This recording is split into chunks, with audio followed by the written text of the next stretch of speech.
YCP ఓటమి తర్వాత సిక్కోలు జిల్లాలో ఆ కీలక నేత బయటకే రావడం లేదు. అసలు జిల్లాలో ఆయన ఉన్నారా లేదా అన్నది కూడా తెలియడం లేదట.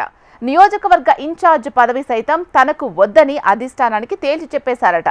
దీంతో ఆ నియోజకవర్గానికి కొత్త సారథిని వెతికే పనిలో పడింది వైసీపీ అధిష్టానం. ఇంతకు ఎవరా సీనియర్ నేత, ఏంటా నియోజకవర్గం? సిక్కోలు వైసీపీ రాజకీయాలు ఆసక్తికరంగా మారాయి. అసెంబ్లీ ఎన్నికల్లో వైసీపీ డీలా పడటంతో ముఖ్య నేతలంతా సైలెంట్ అయిపోయారట. పార్టీ అధికారంలో ఉన్నప్పుడు అన్ని తామై చక్రం తిప్పిన నేతలు ఇప్పుడు గప్చుప్ కావడంపై వైసీపీ శ్రేణుల్లో నిస్తేజం నిండుకుందట. మాజీ మంత్రి ధర్మాన ప్రసాదరావు ఇంకా మౌనం వీడకపోవడంతో శ్రీకాకుళం నియోజకవర్గంపై అధినేత జగన్ ప్రత్యేక దృష్టి పెట్టారట. నియోజకవర్గ ఇన్ఛార్జిగా కొత్త వ్యక్తిని నియమించే పనికి ఉపక్రమించిందట అధిష్టానం. కొద్ది రోజుల క్రితం ఉత్తరాంధ్ర వైసీపీ ఇన్ఛార్జి విజయ్ సాయిరెడ్డి ధర్మాన ప్రసాదరావు ఇంటికి వెళ్లి చర్చలు జరిపిన 2 ఏళ్ల పాటు తాను ఎలాంటి యాక్టివిటీస్ లో పాల్గొనలేనని స్పష్టం చేయడంతో ఇప్పుడు ఆయన ప్రాతినిధ్యం వహిస్తున్న నియోజకవర్గానికి కొత్త ఇన్ఛార్జి కావలసి వచ్చింది. 6 నెలల పాలన పూర్తయిన సందర్భంగా ఇక కూటమి ప్రభుత్వంపై పోరుబాటుకు రెడీ అవుతున్నారు జగన్. ప్రజా వ్యతిరేక విధానాలపై సర్కార్తో పోరాడేందుకు సిద్ధమవుతున్నారు. ఈ క్రమంలో పార్టీ శ్రేణులు ఆత్మస్థైర్యం నింపేందుకు పార్టీ కార్యక్రమాల్లో యాక్టివ్ గా పాల్గొనే నేతల్ని ఇన్ఛార్జీలుగా నియమించే విషయంపై సీరియస్ గా దృష్టి పెట్టారు అధినేత జగన్. అందులో భాగంగానే ఆమదాల వలస మాదిరిగానే శ్రీకాకుళం నియోజకవర్గంలోనూ కొత్త ఇన్ఛార్జిని సూచించే బాధ్యతను కూడా ధర్మాన ప్రసాదరావుకి పార్టీ అప్పగించిందట.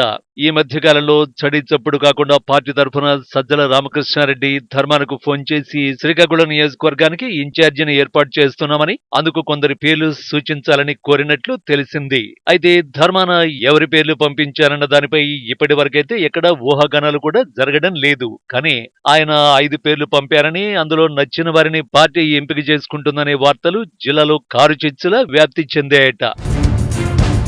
ఇదిలా ఉంటే ధర్మాన ప్రసాదరావు 2029 ఎన్నికల్లో పోటీ చేస్తారా లేదా? ఒకవేళ నియోజకవర్గాల పునర్విభజన జరిగితే మరో కొత్త నియోజకవర్గం ఏర్పడుతుంది కాబట్టి అక్కడికి వెళ్తారా అన్న మీమాంస అందరిలోనూ ఉంది.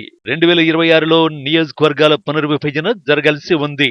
అదే జరిగితే టెక్కల నియోజకవర్గంలో ఉన్న కోటబొమ్మాళి ప్రాంతం నుంచి కొంత, నరసన్నపేట నియోజకవర్గం సారవకోటలోనే కొంత ప్రాంతాన్ని కలిపి కొత్త నియోజకవర్గం ఏర్పడే ఛాన్స్ ఉంది. ఇది పూర్తిగా వెలమల ప్రాబల్యం ఉన్న సెగ్మెంట్ కానుండడంతో ధర్మాన అక్కడికి వెళ్తారన్న ప్రచారం కూడా సాగుతోంది.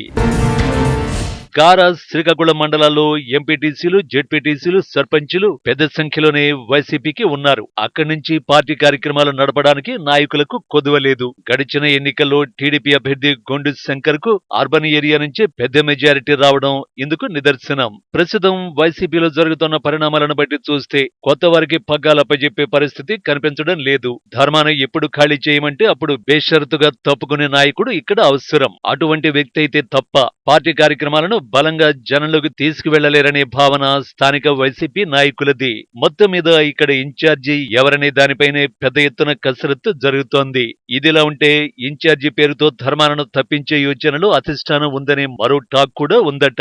కట్టె విరగకూడదు, పాము సావకూడదు అనే చందాన జగన్ స్కెచ్లు వేస్తున్నారట. మరి ఈ స్కెచ్లు పనిచేస్తాయా, వికటిస్తాయా అన్నది వేచి చూడాల్సిందే.